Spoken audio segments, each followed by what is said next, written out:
The racist cop decided to abuse his power and shave the head of a homeless black woman, but what he didn't know was that the woman he humiliated in front of the cameras, in front of his colleagues, and in front of a crowd that chose silence over humanity, was his new boss in disguise. And what happened next shook the entire city to its core. It happened during one of those sunny Saturdays when police departments put on their best public face. A community outreach event meant to build trust between officers and the neighborhood. The tents were up. Free food stations. Smiling officers handing out balloons to kids. Cameras rolling.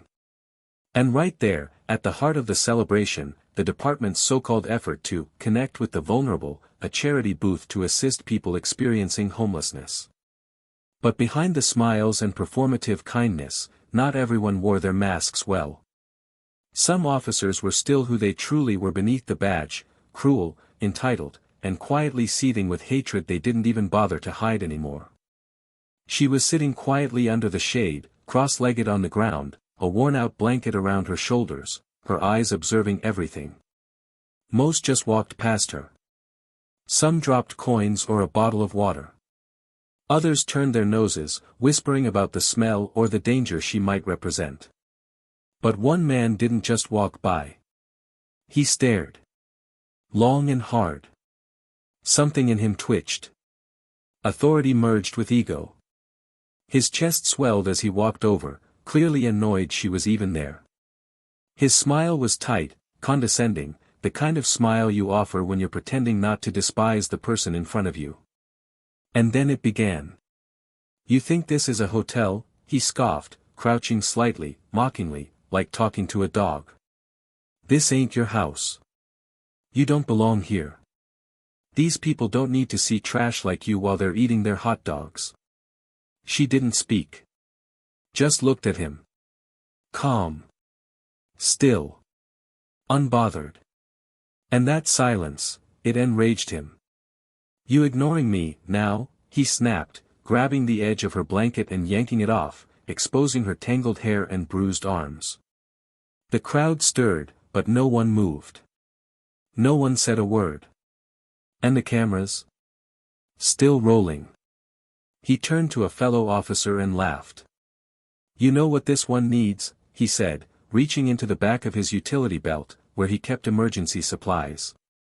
He pulled out a battery-powered razor. It was supposed to be used in medical situations, but he had his own ideas. "She needs a makeover." "No, no, stop, don't," someone shouted. A young volunteer, shaking, stepping forward. But he shoved him back. "What? I'm doing community service. Giving her a new look. Maybe she'll get a job when I'm done." And with that, he pressed the razor against her scalp and dragged it across. Her curls fell onto the pavement like feathers off a dying bird. She flinched only once. Just once. And kept her eyes locked on his, the entire time. The crowd gasped. A woman covered her child's eyes. Another person started recording. A few walked away, pretending not to see, afraid of becoming targets themselves. But he smiled. Triumphant. As if he had proven a point. As if shaving her head in public was some kind of moral victory. Some kind of message. "Now look at you," he said, grinning. "Nice and clean. Maybe next time you won't act like you own the place." She finally spoke then. Voice low. Controlled. Calm like a storm that hasn't hit yet. "Do you feel proud now?" He snorted. "Proud of keeping these streets clean?" "Damn right I am." And she smiled. That smile should have warned him. Because what he didn't know, what no one there knew, was that this homeless woman wasn't who they thought she was. The department had launched an internal audit a few weeks prior, following multiple complaints of racially motivated harassment. Anonymous. Mysterious. And very specific. Someone from the top wanted answers. Real ones. Not the kind that get filtered through press conferences and conveniently worded statements. And the best way to get them was to go straight to the dirt. She wasn't living on the streets. She wasn't begging for change. She wasn't broken. She was watching. Listening. Learning. Gathering names. Gathering evidence. Playing invisible in a world that ignored people like her. Until now. What she endured that afternoon wasn't just a moment of public humiliation. It was the final note in a long, calculated song. The last piece of the puzzle. The spark before the fire. Because while he celebrated his moment of cruelty, while he stood laughing with his buddies and tossing the razor back into his bag, what he had actually done, what he had unknowingly broadcast to the very eyes that could end his career, was commit the act that would unravel everything he'd built. She stood up slowly, brushing the hair off her shoulders. No tears. No breakdown. Just poise. Just presence. She looked him in the eyes and said, "You really should have read your emails." And walked away. That was the last time he saw her as a nobody. 2 days later, the department's officers were called into an emergency staff meeting. Rumors had been flying all morning. Something about leadership changes. Something about federal oversight. And when the new regional director walked in, the entire room went silent. Some jaws dropped. Some stood frozen. But he felt his knees go weak. Because the woman he had humiliated in front of the community, the woman he had laughed at, shaved, insulted, was now the one in charge of his fate. And she didn't even look at him when she sat down at the head of the table. But that's not the real twist. That's just the beginning. Because what happened next, what she actually did with her power, left everyone speechless. Even him. So now the question is, was justice really served? Or did she go one step further? Stay with us. You're going to want to hear how this ends. Before we begin today's story, we want to speak directly to every black viewer watching this. At Plow of Twist, we stand firmly against all forms of racism, discrimination, and abuse of power. This channel exists to shine a light on injustice, elevate stories that matter, and remind you, your voice, your presence, and your life absolutely matter. This story you're about to hear is not just fiction, it's a reflection of truths many face every day. And we tell it with respect, purpose, and heart. Stay strong. Stay proud. And enjoy the story. Don't forget to hit that subscribe button and turn on notifications. Let's keep these stories alive. In a city like St. Louis, where the shadows of the past still dance across red brick buildings and the air is thick with unspoken tensions, appearances matter. Not just how you dress, but how you walk, how you speak, how you carry yourself in spaces not meant for you.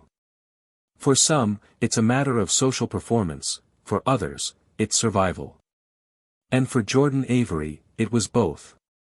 She was 39, sharp-eyed, calculated, and calm in a way that unnerved people used to seeing fear in black faces. Jordan didn't just understand the game. She'd mastered it. With degrees in criminology and behavioral psychology, a spotless record in federal service, and a reputation for cracking down on corruption without blinking, she had recently been assigned to lead a silent operation aimed at investigating deep racial misconduct and abuse within specific law enforcement circles in Missouri. But the twist? No press release. No photo op. No badge on display. Her tools were silence, observation, and proximity. So when she walked into the role of Eliza, a homeless woman with no voice, no worth, and no protection, she wasn't stepping down, she was stepping in. Jordan had spent months preparing for the mission. She'd studied the habits of the city's most vulnerable. Learned their language. Slept beside them. Ate with them. Disappeared into them. Her skin, her history, gave her cover in a way that cut both ways. No one questioned why a black woman slept outside. No one offered a second glance. She vanished from the society that once applauded her for her strength and intellect. And what she found from that vantage point wasn't just disappointing, it was infuriating. The system wasn't broken. It was functioning exactly as designed. And in the middle of that system, thriving off its cruelty, stood Sergeant Kyle Brenner. Kyle was one of those men who, on paper, looked exemplary. A 20-year veteran of the force. Commendations. Community outreach awards.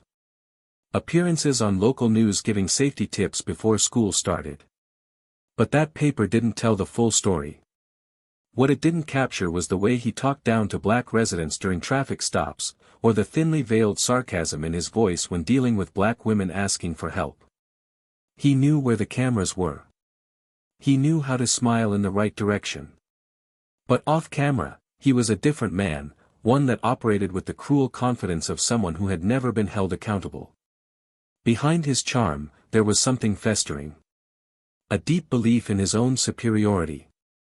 A disdain wrapped in humor. He didn't just carry authority, he wielded it like a weapon. And no one dared challenge him, because Kyle had built protection around himself. Other officers respected him. Some feared him. Others, quietly, agreed with him. Jordan's mission was never to expose a single man. It was bigger than that. But Kyle made himself the symbol. The story of how they crossed paths began at the annual Serve and Shield charity event, a day when the department tried to polish its image by offering aid to the homeless, hosting free health checkups, and donating clothes and food. For the public, it was a feel-good spectacle. For the media, a moment of forced optimism. But for Jordan, it was the perfect storm. She had already spent weeks documenting smaller aggressions, officers mocking homeless citizens behind closed doors, distributing expired food, using the outreach events as public relations tools rather than true humanitarian efforts. But Kyle's presence at that event was not just theatrical, it was predatory. He walked through the tents like he owned the city, flanked by junior officers who laughed too hard at his jokes and never questioned his tone. Jordan had been sitting near the edge of the tent where a few people experiencing homelessness were gathered for food and hygiene kits. She had worn a loose hoodie, ragged jeans, her hair tucked under a scarf. Her eyes scanned everything. She wasn't waiting for Kyle. But when he arrived, her mission narrowed. He spotted her like prey. Not because she stood out, but because she didn't. And for men like him, that invisibility was an invitation. He began small. A passing comment about her smell. A mocking glance at the book resting in her lap. "Who you trying to impress, Shakespeare?" he said with a smirk, nudging his colleague beside him. She didn't react. That's what baited him further. His ego couldn't stand being ignored, especially not by someone he already considered beneath him. That tension brewed in his chest, disguised as humor. It escalated when he asked her to move, and she didn't. When he asked again, louder, and she still didn't. That's when the performance began. He raised his voice so the crowd could hear. Laughed louder. Called her a menace, a leech, a disease hiding in daylight. When his colleague hesitated to intervene, Kyle stepped forward with that familiar blend of sarcasm and aggression that had kept him untouchable for decades. And when the razor came out, no one stopped him. That was the worst part. Not that he shaved her hair while laughing into the crowd, not that he left her scalp bleeding while volunteers looked away, but that no one stopped him. Not the officers. Not the civilians. Not even the cameras, which rolled on with mechanical indifference. Jordan didn't flinch. Not out of pride, but control.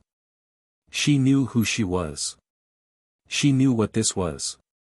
And while the humiliation cut deeper than the blades ever could, it wasn't for nothing. It was the final note in a symphony of abuse she'd been recording all along.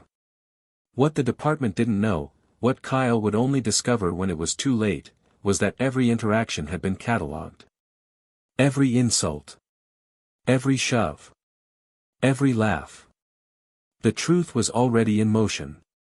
But justice, real justice, takes patience. Jordan had learned long ago that power doesn't just change hands through force.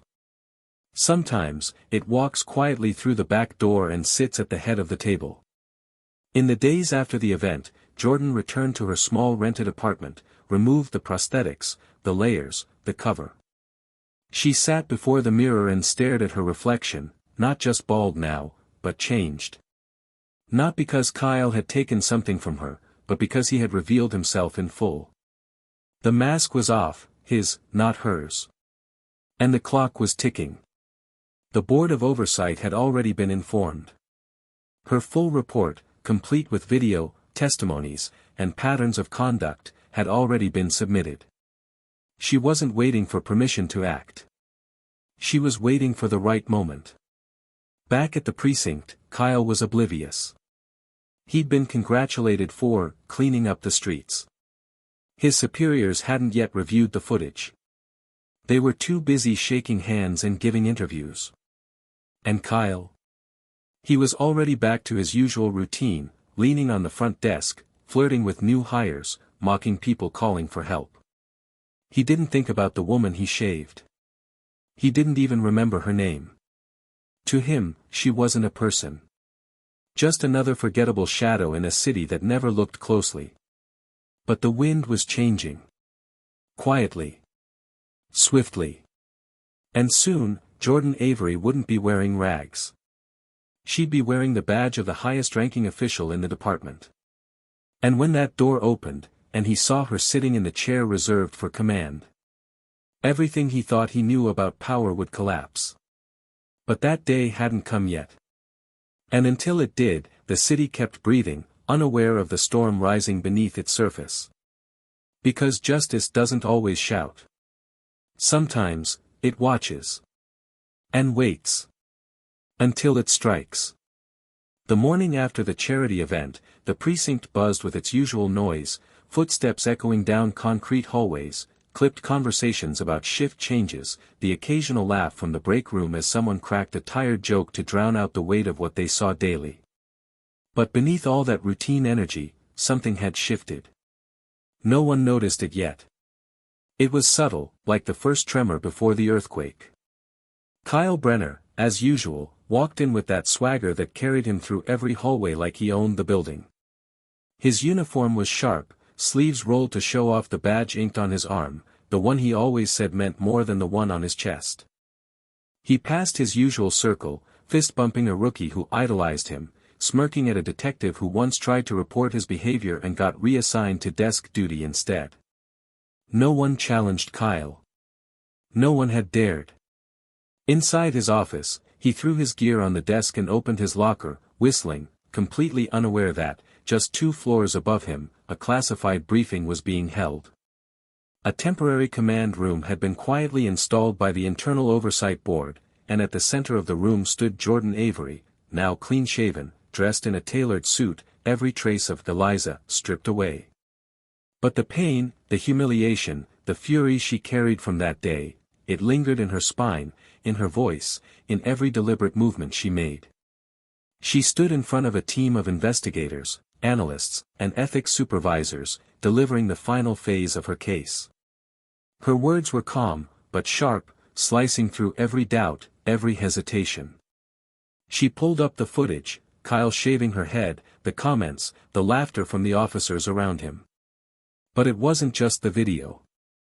She brought transcripts of previous complaints that were mysteriously buried, testimonies from other officers too scared to speak publicly, internal emails where Kyle mocked community programs and shared memes degrading black women, all under a private group he called Code Blue Real Ones.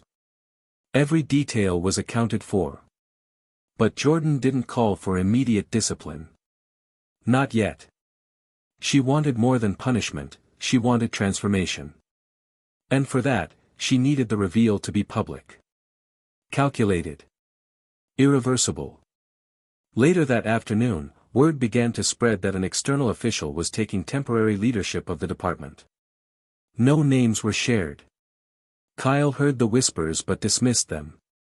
Another bureaucrat trying to make headlines, he muttered over coffee to Officer Daniels, who nodded too quickly. But Daniels had seen the video. He'd been called into the oversight room for questioning earlier that day. He hadn't slept well since the event. The way the woman had looked at Kyle. The restraint. The dignity. It haunted him in a way Kyle would never understand. The tension started to tighten the following week. Small things. Emails went unanswered. His request to lead the weekend patrol shift was denied without explanation. He was removed from a case he'd initiated months ago. And then came the first meeting. All senior staff were summoned to the main conference room. Kyle entered late, smirking as usual, sipping from a branded precinct mug. He almost choked when he saw who was sitting at the head of the table. Jordan. Not Eliza. Not the woman he laughed at, shaved, humiliated. But the new acting director of the precinct. For a moment, the entire room held its breath. She looked directly at him, not with vengeance, but with authority. Controlled. Imposing. And then she spoke. Let's begin. Kyle flinched as if her voice alone slapped him. He tried to play it off, chuckling under his breath, leaning back in his chair. Well, I'll be damned, he muttered, loud enough for those near him to hear. Didn't recognize you with all that polish. Jordan ignored it. She introduced herself to the department as the interim regional director, appointed to oversee a series of performance reviews and cultural reforms based on recent findings. She didn't mention Kyle. She didn't have to. Her presence was the unspoken reckoning. Kyle, trying to reclaim his footing, approached her after the meeting. Director Avery, he said, attempting charm, quite the surprise. I guess the city's got a sense of humor. She looked at him, cool and unflinching. It's not humor, she replied. It's consequence. He smiled tightly. So what now? You gonna pretend that little stunt didn't happen? Or are we gonna have a real conversation? Oh, we will, she said. But you won't like how it ends. From that moment on, Kyle's world started to unravel. At first, it was small, being left out of briefings, his reports being reassigned for review. Then, his conduct history was called into question, and he was summoned to meet with an internal committee. Still, he didn't connect the dots. In his mind, she was just another woman trying to prove a point. But the other officers began to shift. Daniels stopped laughing at his jokes. Senior staff avoided eye contact. Some even apologized quietly to Jordan in the hallway. Kyle could feel his grip loosening. And that scared him. One night, he sat at a bar with an old friend from a different precinct. They're coming for me, he said, swirling whiskey in his glass. All because of some PR stunt. I did what I had to do. Kept the streets clean. His friend hesitated. You sure that's what you did, Kyle? Kyle's face hardened. I didn't do anything different than what we've always done. She was a nobody. A faker. She played us. You ever think, his friend said quietly, that maybe she was just better at the game than you? Back at the department, Jordan continued building alliances, not with power players, but with those who had been overlooked. Officers of color. Female officers. Admins who had stayed silent for years, documenting everything. She met with them one by one, in quiet rooms, giving them space to speak. And what she learned confirmed everything. Kyle wasn't a one-time offender. He was a symptom of something larger. And now, she had both the authority and the moral imperative to act. The final blow was approaching. A press event had been scheduled. The department's new policies would be announced. Jordan would speak. Kyle wasn't invited. But he came anyway, standing in the back of the crowd, arms crossed. Watching. She took the stage with grace, confidence. Spoke not just as an official, but as a survivor of systemic failure. She didn't name him. But her words cut deeper than any accusation. There are moments, she said, when institutions fail so completely that change must come not from within, but from those who have lived beneath their boot. I was that person. And now I stand here. Not as a symbol of revenge. But as proof that silence is no longer safety. That we are not invisible. Not anymore. Kyle's jaw clenched. Around him, reporters whispered, pens moving faster. Officers shifted uncomfortably. His chest felt tight. Later that night, he drove home in silence. For the first time in years, the badge on his chest didn't feel like power. It felt like weight. And though he still didn't know it, his final day in uniform was coming. Because what Jordan had planned next was not just justice. It was revelation. And when it came, it would leave no room for denial. No place to hide. Not for him. Not for anyone who had stood beside him in silence. The reckoning wasn't coming. It had already begun. It started with a calendar notification. Simple. Unassuming. Kyle didn't even check the details, just saw the time block marked mandatory evaluation, executive office, and rolled his eyes. By now, he was used to the petty hurdles. Since that damn press conference, his work life had become a maze of sudden inquiries, delays in approvals, and cold shoulders. He felt eyes on him constantly, but no one said a word. It was like the department had silently voted him off the island, except he was still there, still showing up every morning, pretending like the walls weren't closing in. He'd convinced himself Jordan was just enjoying her moment. Let her have it. Eventually, the system would spit her out like it did all the others. But when he walked into that meeting room, bright, windowless, uncomfortably sterile, he realized this wasn't just another obstacle. This was something else entirely. The room was nearly empty except for a long table, 2 chairs, and a small panel of individuals seated along the wall, not one of them in uniform. Civilian oversight. That was unusual. Unnerving. At the head of the table sat Jordan Avery. Calm. Composed. Poised in that infuriating way that made Kyle's jaw tighten. She didn't acknowledge him with a nod or a greeting. She just looked at him. Not with hatred, not with pity. Something deeper. A kind of stillness that made the air feel heavier. Kyle pulled out the chair across from her, arms crossed, trying to mask his unease with bravado. "So, we finally having that talk?" he asked, trying to inject some edge into his voice. Jordan didn't respond immediately.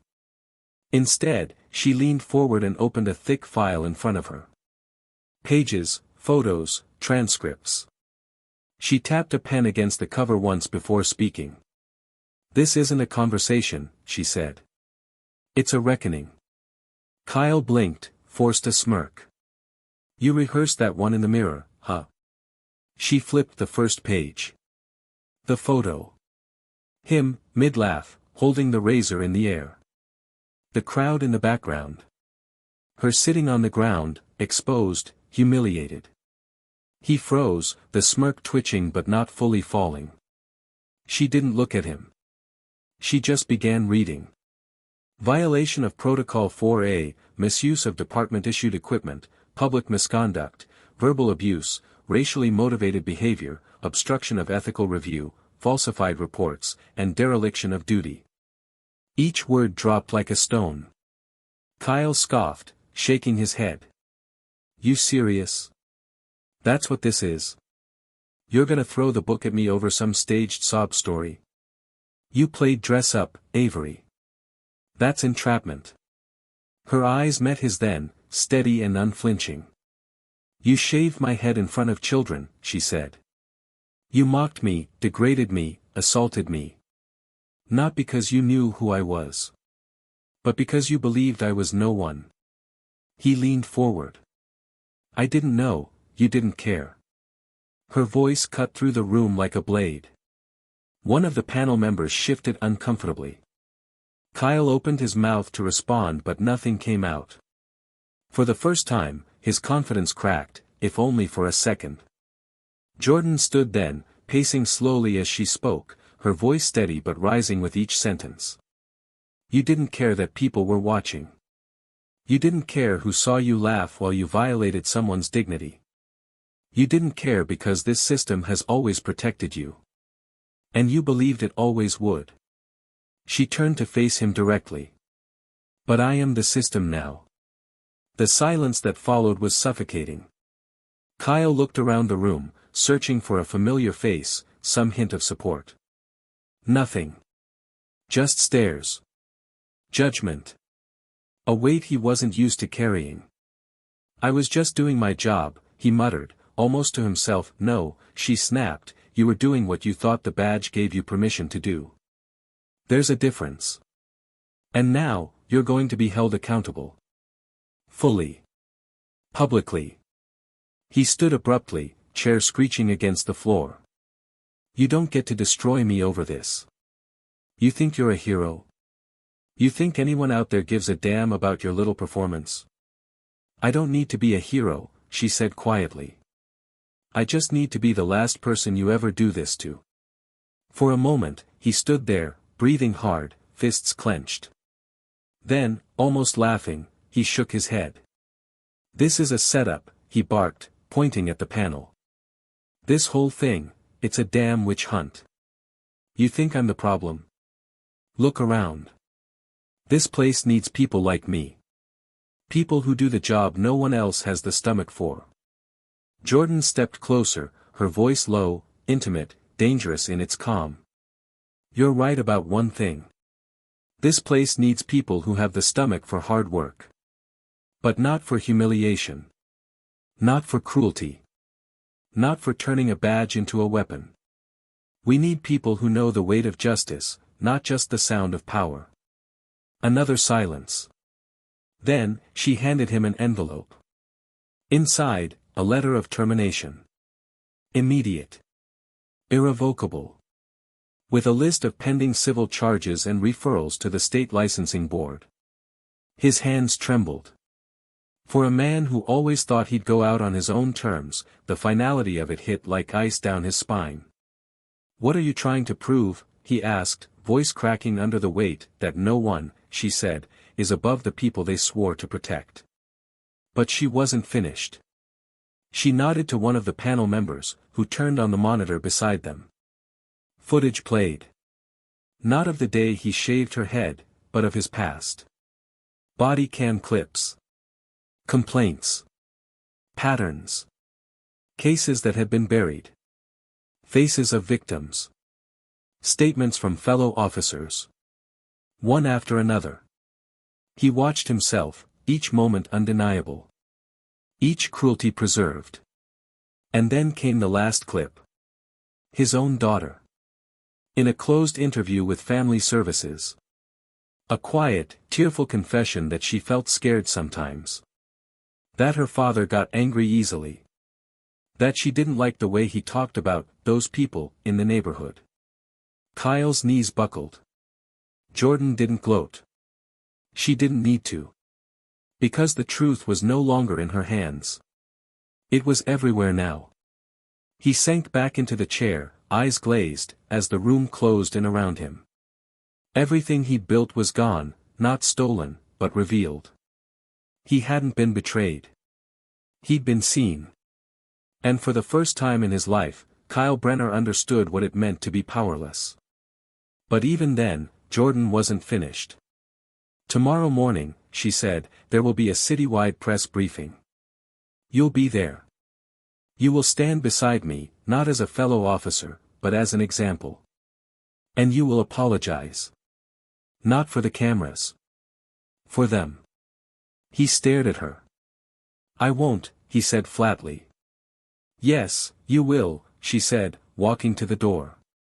Because this time, silence won't protect you. And everyone you stepped on to climb up. They're waiting. She opened the door. Be ready. And left. Kyle didn't move. Because he knew. This wasn't a punishment. This was history correcting itself. And tomorrow. The whole world would watch it happen. The next morning arrived with a sky painted in sharp, overcast gray, as if even the weather refused to bless the day with warmth. The precinct was unusually quiet, a low hum of tension moving through its corridors. Officers moved slower, heads down, avoiding eye contact. Whispers echoed behind closed doors.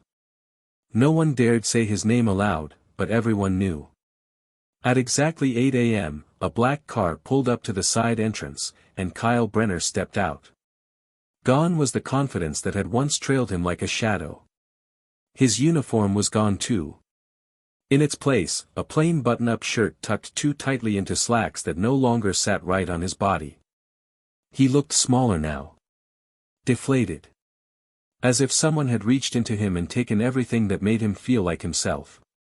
He stood on the steps for a moment, inhaling deeply, his eyes scanning the reporters already assembling behind barricades. Their cameras pointed like loaded rifles. Inside, the main briefing room had been transformed. A long table stood at the front, flanked by flags and microphones.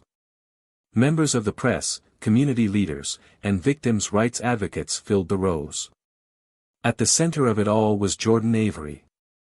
She stood poised, hands clasped in front of her, her presence commanding not by volume but by the gravity of everything she represented. She looked like someone who had walked through fire and come out refined, not burned. Every camera turned toward her as she stepped to the podium. Behind her, Kyle stood stiffly, trying to focus on a fixed point in the distance to avoid eye contact with the crowd. Jordan began to speak, and the room fell completely still. "We are not gathered here today to celebrate," she said, her voice steady but firm. "We are here to confront. To listen. To recognize the harm that has been allowed to root itself in the very institutions meant to protect. Today is not about one man.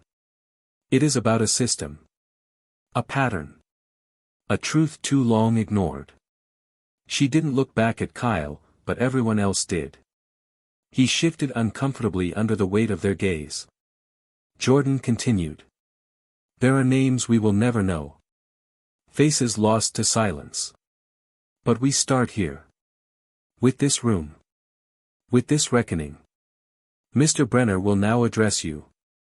Not because he was forced. But because this is the cost of restoration." Kyle stepped forward, each foot heavier than the last. His voice, when it came, was barely above a whisper. I'm not sure where to start," he said, clearing his throat. "I've worn this badge for a long time. Thought I knew what it meant. Thought I was doing what needed to be done. I didn't see myself the way others saw me. I didn't see the fear. The disgust. The pain I caused." He paused, eyes flickering to the crowd, where he caught the gaze of a black mother whose son had once filed a complaint against him, ignored. She didn't blink. Just stared, her arms crossed tightly against her chest. Kyle's throat closed for a moment, then he kept going. "When I saw that footage, when I watched myself," he broke off again, then forced the words out. "That wasn't strength. That was cowardice. That was me hiding behind a badge I hadn't earned." He looked at Jordan then. Really looked. His voice trembled. "I don't expect forgiveness. I don't deserve it. But I do see you now. And I see everyone I looked past. Everyone I failed. There was no applause. No cheers. Just silence." And for the first time, Kyle understood how loud silence could be. He stepped back, breathing shallow, his shirt soaked in sweat beneath his jacket. Jordan returned to the microphone. "Accountability," she said, "is not a destination. It's a process. One we must walk every day, especially when no one is watching." As the briefing concluded, reporters surged forward, shouting questions. Jordan held up her hand once, commanding quiet. She addressed only one.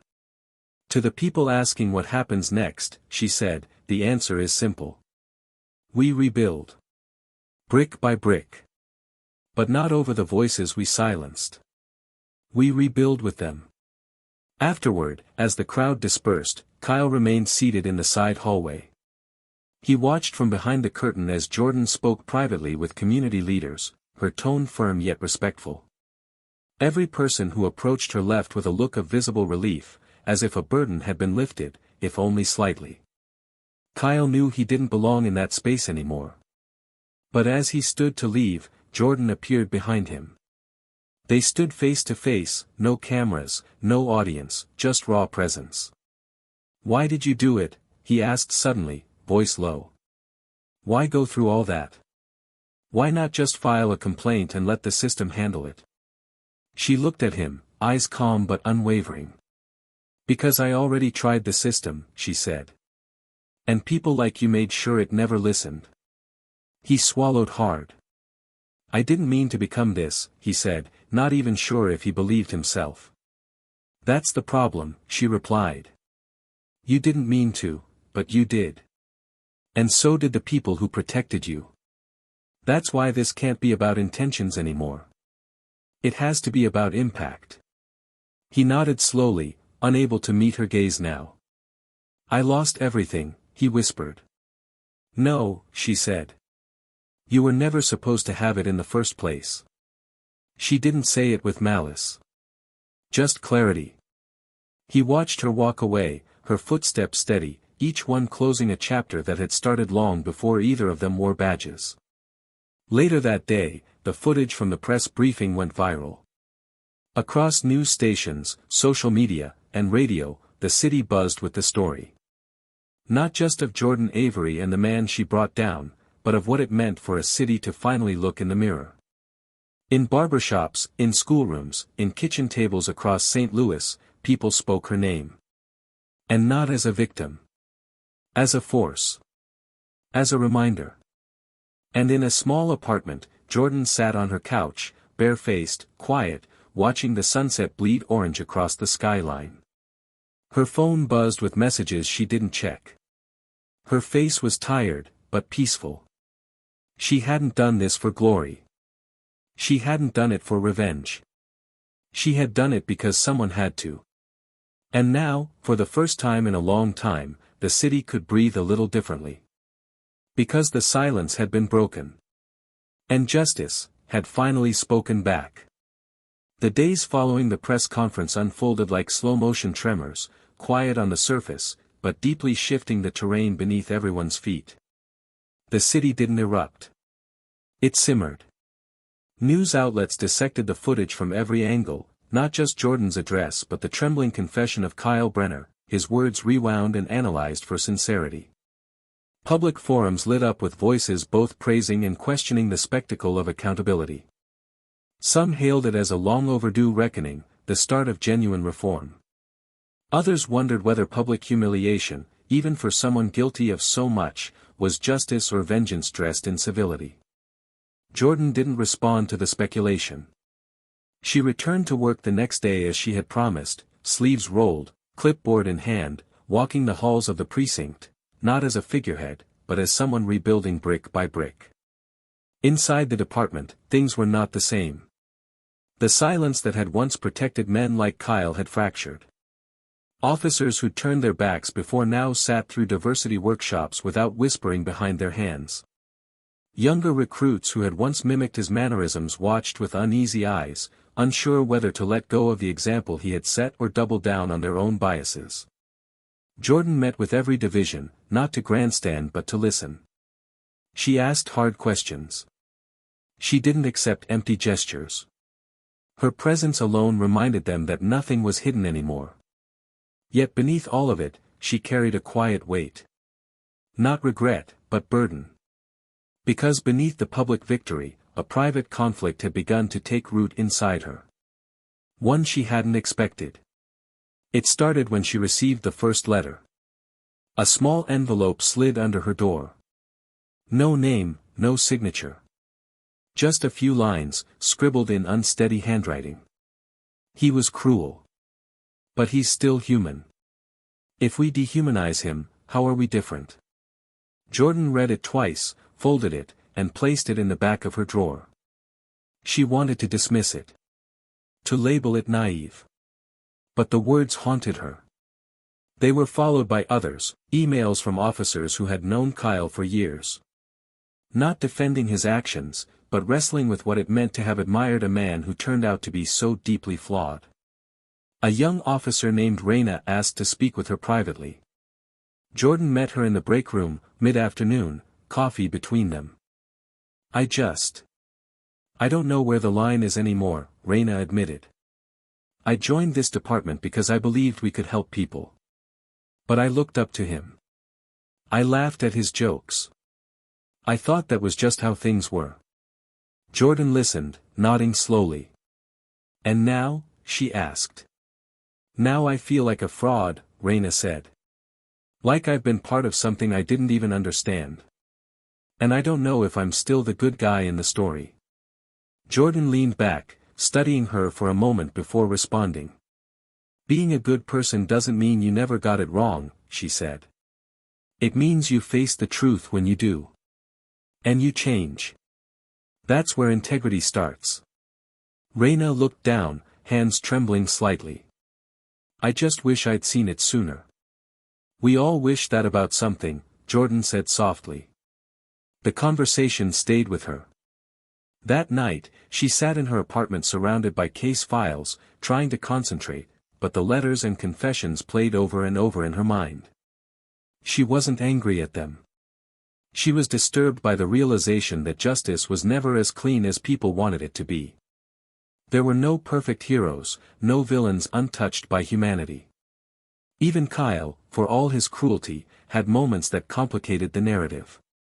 A report surfaced from 5 years prior. He'd intervened during a violent domestic dispute, pulled a child from danger, and stayed with her until social services arrived. Jordan couldn't reconcile that version of him with the man who had stood over her with a razor and a smirk. But that, she realized, was the danger. People were always more than one thing. And sometimes, that made it easier to justify the worst in them. Her internal conflict deepened when she received an unexpected call from the city's Office of Restorative Justice. They proposed a closed-door meeting, Jordan, Kyle, and a mediator. Not a replacement for consequences, they clarified, but a space to confront the unresolved. She hesitated. Every instinct told her she didn't owe him anything. But another voice, the one that had guided her through law school, through undercover work, through quiet nights writing reports no one wanted to read, that voice told her maybe this was the final piece. The room was small, windowless, furnished with just a circle of chairs and a pitcher of water. No cameras. No recording. Just presence. When Kyle walked in, he didn't meet her eyes. He looked older now, as if time had passed faster on him in the last few weeks. The mediator began with simple ground rules: respect, honesty, no interruptions. Then they sat in silence for several minutes, letting the weight of the moment settle. Jordan finally spoke. Why did you really do it? Kyle looked at her, and for a second, there was something like shame in his expression. I don't know, he said. Because I could. Because I thought it made me strong. Because you were everything I was told not to respect. She didn't flinch. Did you ever think about who I was? Who I might be? No, he said honestly. You were just another face. Another body on the sidewalk. She nodded, absorbing it. You made me feel invisible, she said. But I wasn't. And now, you can't unsee me. He swallowed hard, fingers clenching. I'm not asking you to forgive me, he said. I'm asking what comes next. What happens when someone like me finally sees what they've done? That's not for me to answer, she said. That's a question you have to wake up with. Every day. You want redemption. Earn it. Silence again. Then he spoke, voice lower. I lost custody of my daughter. Jordan looked at him, the news hitting harder than she expected. Not because she felt sorry for him, but because it reminded her how far consequences reached. How they echoed into families, into futures. Kyle continued. She doesn't want to see me. Says she's scared I'll talk to her the way I talk to people on the street. I didn't realize how much she'd been watching. For a moment, Jordan saw not the man who had mocked her, but a man unraveling. And in that unraveling, a sliver of understanding. "We're all being watched," she said quietly. "That's why how we treat the powerless matters most." He nodded, then looked away. "I hope she sees that I'm trying." "Then don't stop," she said. "Even when no one's looking." As the meeting ended, neither of them reached for closure. There was no hug. No reconciliation. Just understanding. As Kyle left the room, Jordan remained seated, staring at the empty chair he left behind. The world hadn't suddenly become better. Justice hadn't made everything right. But something had shifted again. And that shift, however slight, mattered. Back at the precinct, a new recruit passed Jordan in the hallway and nodded respectfully. Officers who once dismissed her now consulted her before acting on cases. Community liaisons showed up to meetings with real proposals, not just demands. The system hadn't been fixed. But it was listening. And Jordan, scarred, steady, human, was still there, making sure it didn't forget what it had seen. She walked through each day knowing the battle wasn't over. But at least now, she wasn't fighting alone. And somewhere in the city, a man once feared was learning how to live without a badge, trying, failing, and trying again, to be someone his daughter might one day choose to believe in again. It wasn't closure. It was continuation. And something deeper was still coming. Something Jordan had planned from the beginning, a move no one would expect, that would flip the script once more before the story came to an end. The final weeks of Jordan's assignment unfolded under a mix of sharp scrutiny and quiet reverence. The media had moved on to newer headlines, but inside the walls of the precinct and throughout the city, the echoes of her work reverberated deeply. Change wasn't sweeping or dramatic. It was in the way officers spoke to one another. It was in the questions asked during roll call, in the tone of voices that used to bark orders but now carried a different edge, one touched with thought, restraint, hesitation. It was subtle, but real. And Jordan, though fatigued in ways she couldn't fully name, remained composed, her presence steady like a metronome. She walked the same hallways she had once been ignored in, but now people stepped aside, greeted her with genuine respect, not out of fear, but recognition. Still, something gnawed at her from inside. Not guilt, not remorse, but that cold friction between justice and what it actually took to deliver it. The truth was that nothing she'd done had come without cost.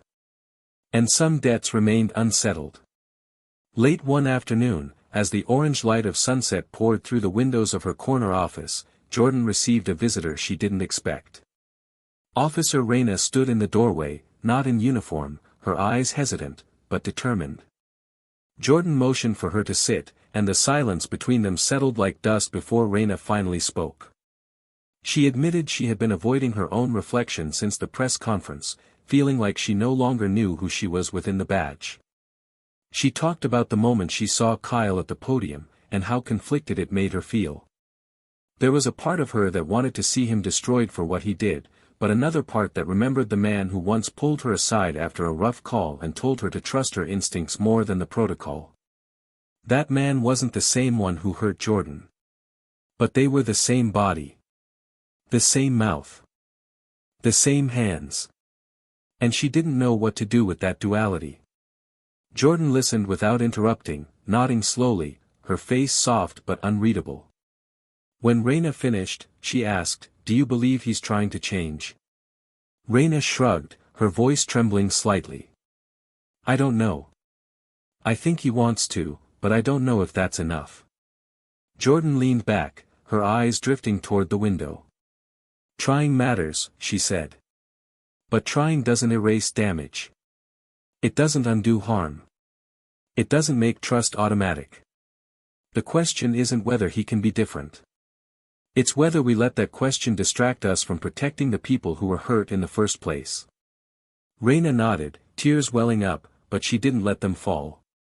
"I don't want to be like him," she said. Jordan looked at her, eyes steady. "Then don't be. But don't spend your life haunted by his reflection either." The only thing you can control is what you do now. The conversation ended with silence, but it was the kind that heals rather than wounds. Reyna left the office lighter, though the weight of transformation still clung to her. Jordan stayed behind, her gaze fixed on the streets below. And that's when the idea returned, an idea she'd buried beneath tasks, reports, press briefings. Something unfinished. Something personal. She reached for the drawer where the first letter had been placed and pulled it out again, then opened a folder marked, confidential, and began reviewing documents that had nothing to do with policy reform or internal affairs. It was a project she had started before the undercover operation, one rooted in the same pain but channeled through vision, not vengeance. The plan was simple, but radical, a center for community healing and justice, privately funded, publicly supported, independent from the police department but staffed with people who had lived through the very system it aimed to address. Not a think tank, not a political gesture, but a living, breathing place where people could confront harm, find tools for restoration, and participate in shaping what accountability looked like on their own terms. It wouldn't erase what had been done to her. But it could prevent it from happening again. Not through punishment, but through presence. Through visibility. Through making the invisible visible and giving it a seat at the table. She made the calls. Set the meetings. And as the vision took shape, something within her softened, not in weakness, but in resolve. Because she knew the final act of justice wasn't what you did to those who wronged you. It was what you built for those who came after you. One evening, as she left the precinct late, a familiar figure stood near the steps. Kyle. Not waiting to confront, but simply standing there, shoulders hunched, eyes tired. He stepped forward, hesitated, then asked if he could walk with her. She didn't answer, but she didn't say no. They walked in silence for a few blocks, the city humming around them, neither one sure what the moment was meant to be. Finally, Kyle spoke. "She still won't talk to me," he said.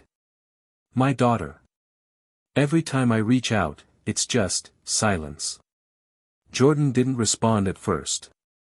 She kept walking, then said quietly, "What did you expect?" He nodded, more to himself than her. "I don't know. I guess I thought if I showed her I was trying, that I was sorry." His voice trailed off. "But sorry isn't magic," Jordan said. "It's a beginning, not an end." They walked a little further before Kyle stopped. "I heard what you're building," he said. "The center. I read the press brief. It's good. It's what we need." Jordan turned to him then, eyes sharper. "It's what we've always needed. You just didn't see it until you were on the outside." He didn't argue. He just stood there, a man slowly learning how to carry shame without letting it rot him from the inside out. "I want to help," he said. "Not for redemption. I don't expect to be forgiven.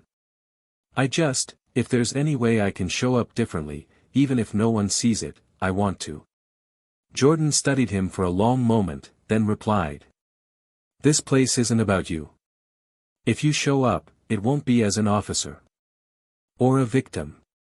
Just a man who finally decided to listen." He nodded, quietly. As he turned to leave, she called out softly, "You've got a long road ahead of you." He looked back. "Yeah," he said. "But this time, I'm walking it with my eyes open." She watched him disappear into the city, then continued down her own path, heart heavy but grounded. She had spent so long surviving systems, fighting through them, dismantling their facades. Now, she was building something of her own. And in that, there was power, not over others, but within herself. Back in her apartment, Jordan lit a single candle and sat at the small table where she'd written countless reports, journal entries, letters never sent.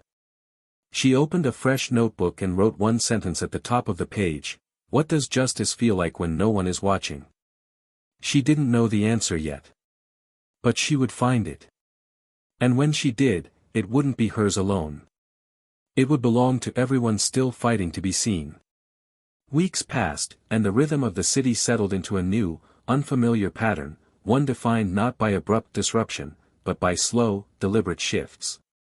Jordan Avery kept to her purpose with the same precision and quiet fire that had defined her entire career, but something inside her had turned.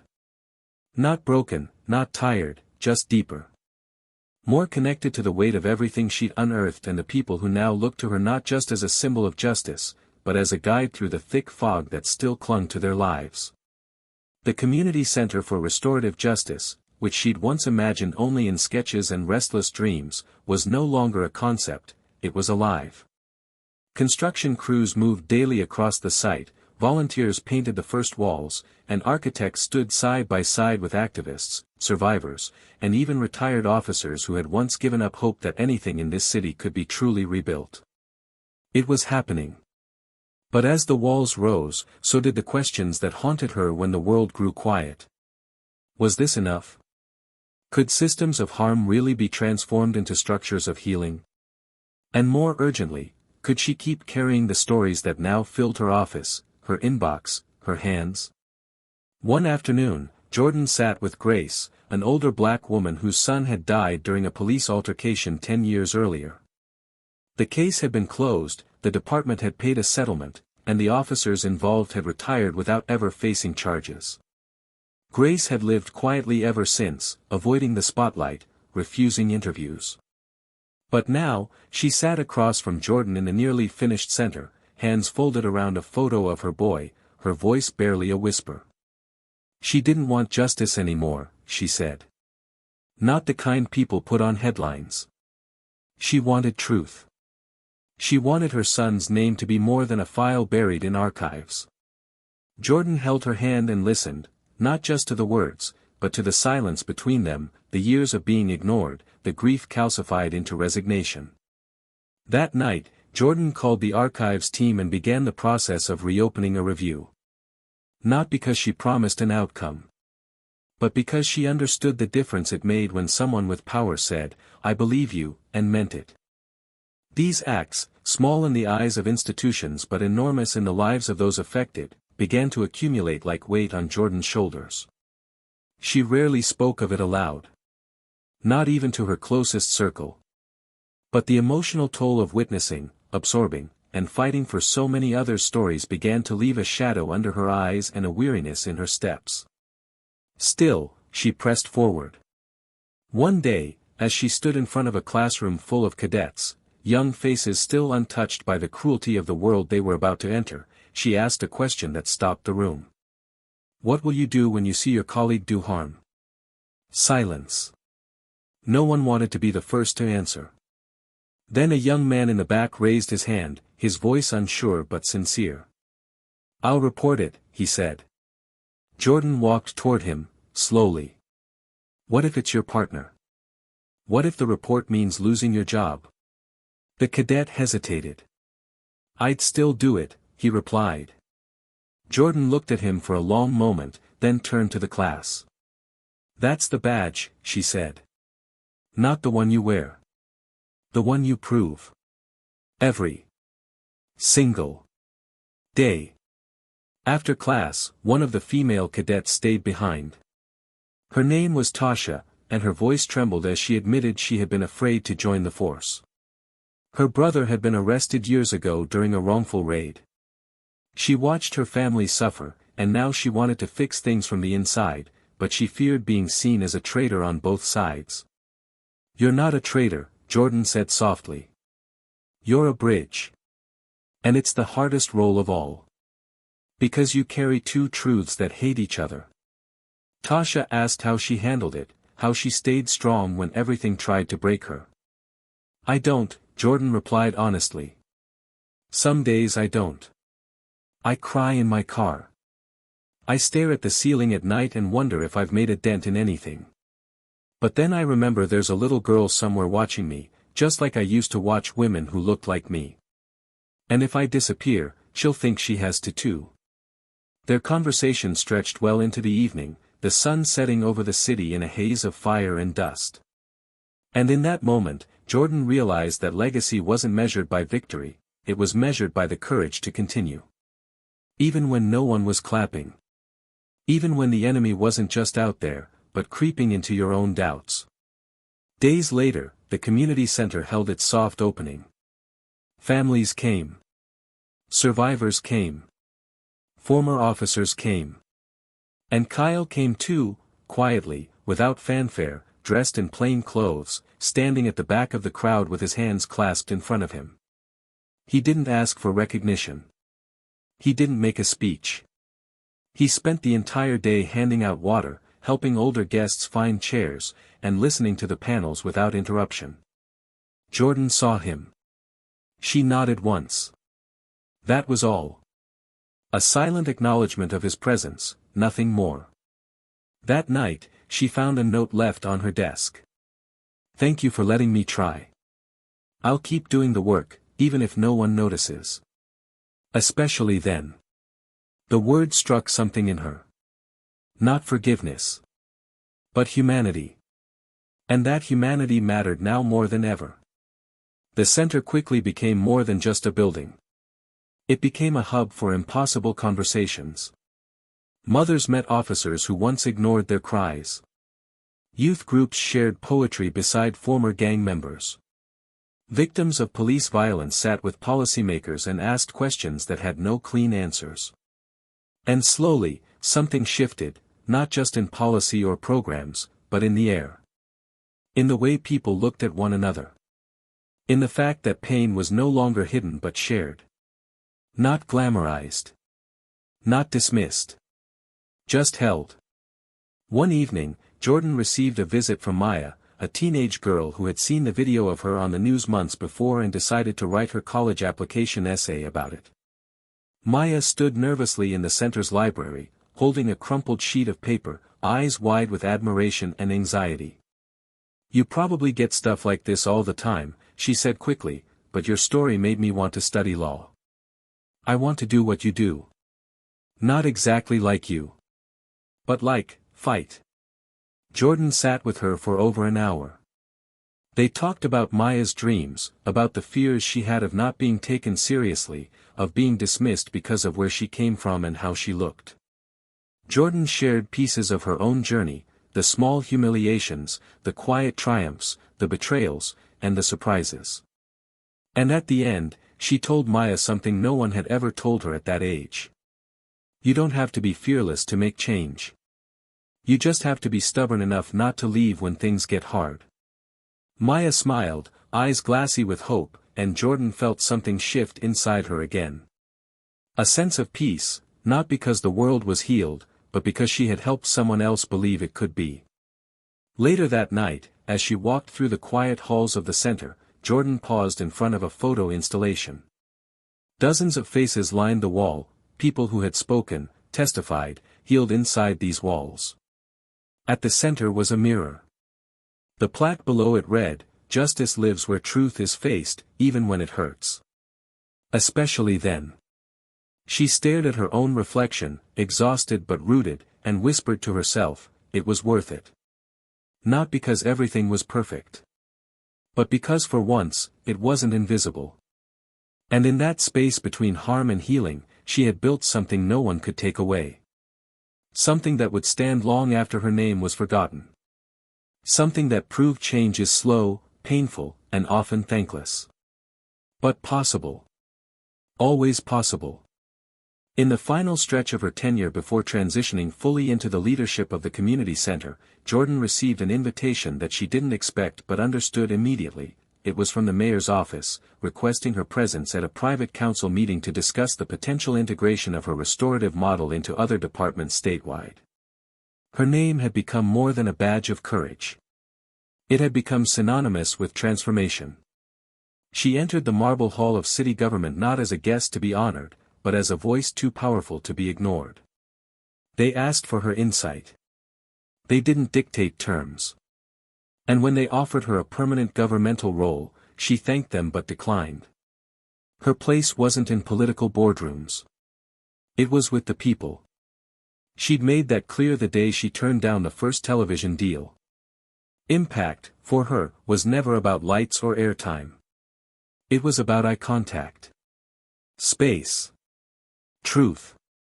Every choice she had made, especially the difficult ones, had led her here. Across the city, the center flourished into something even she hadn't fully envisioned. Survivors came not just to process pain, but to create. Art therapy sessions were launched, community-led courts were tested in small neighborhoods with staggering success, and most remarkably, the walls of silence that once divided officers and civilians began to crack. Trust didn't appear overnight, but slowly, through consistent presence and hard conversations, it began to root itself. And in those moments, Jordan's work transcended her story, it became something shared. Kyle, now living in a modest apartment on the edge of the city, continued attending meetings at the center. Not as a participant of a program, but as a volunteer for the janitorial staff, his request. He wanted to be useful without being seen. He didn't seek sympathy, and he never again spoke at public events. But in the quiet of early mornings, when he cleaned the floors or refilled supplies, he listened. To the words spoken in healing circles, to the names etched on the memorial wall, to the mothers who wept without apology. And through that listening, he began to understand something deeper than guilt. He began to comprehend impact. One afternoon, months after his first volunteer shift, Jordan found him in the back hall polishing a window. She walked past without words, then paused. She turned to him, and with quiet conviction said, "I see you." He nodded. That was all. But for a man who once thrived on dominance, to be seen without power, but with purpose, was the most human he had ever felt. Officer Reyna, inspired by Jordan's mentorship and the transformation she'd witnessed firsthand, applied for a newly created role within the department, Community Integrity Liaison. It was a bridge position, built to keep the department in active dialogue with residents, especially those often ignored. She got the job. Her first initiative was a listening tour across districts, where civilians could speak freely without retaliation or fear. Her second initiative was subtler but more radical. She began building a mentorship program for young women of color interested in law enforcement but afraid of its legacy. Her role wasn't to clean up the past. It was to shape the future with her presence. As for Tasha, the cadet who once questioned if she could ever truly belong, she graduated first in her class. During her ceremony, she asked Jordan to pin her badge. With trembling hands and a fierce, proud smile, Jordan accepted. As the badge clicked into place on Tasha's uniform, Jordan whispered, "Wear it like a promise, not a weapon." And Tasha nodded, tears brimming with gratitude and strength. Maya, the young girl who had come in trembling, stood months later before a packed auditorium reading her scholarship acceptance letter out loud.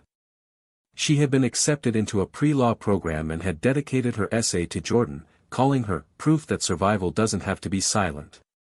The audience stood when she finished. Jordan clapped the hardest. And then, there was Jordan herself. She moved into a new apartment not because she wanted luxury, but because she finally allowed herself peace. She took long walks without looking over her shoulder. She went to the farmer's market and laughed with vendors who remembered her name. And sometimes, she sat in the quiet of her home and let herself feel joy, not because the world was fixed, but because she had chosen to keep showing up in it anyway. One morning, she walked past a mural freshly painted on the center's outer wall. It showed a black woman standing tall, with her hair natural, her fists at her sides, not clenched, but open.